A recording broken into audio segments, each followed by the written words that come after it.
We've got a clip of her here talking about Trump. When Donald Trump talked about the eating cats and dogs, half of America was just thinking, this is bad.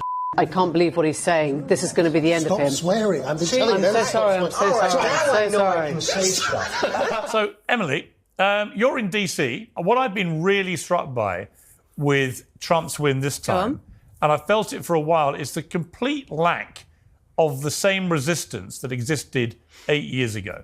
No great marches, no great protests. The media, much more supine, much more respectful now to the reality, and so on, which I suspect in turn will bring the best out of Trump, not the worst, because he's by nature a pugilist. But how do you feel about it? Are you sensing that as well? Yeah, I am, completely. And Washington feels very odd this time, partly obviously because the whole ceremony moved indoors, the rotunda, the streets are really empty, the mall was completely empty, and I guess a lot of people who'd kind of come to see him because of the cold just stayed indoors. There was a protest last night, but it wasn't huge, and I remember the morning after Inauguration Day, the morning after was a Saturday, and the Women's March basically took over the whole of DC, and we reckon there must have been 1 million people on the streets then.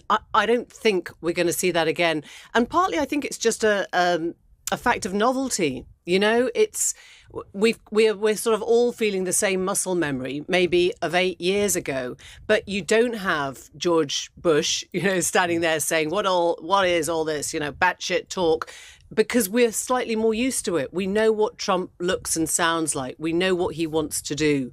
And the American Carnage speech even of 8 years ago, I thought was pretty much echoed today. I mean, I didn't find it any more moving or any less moving. It certainly wasn't particularly gracious, but it kind of did what it said. He gave us a shopping list of everything that he wants to get done. And I think we're just more used to it now. So maybe that's why. I mean, maybe that's why people are kind of not pushing back. Maybe it's also because the win this time was so broad. It wasn't insoluble in the sense that I don't think the Democrats could reverse it in 4 years' time.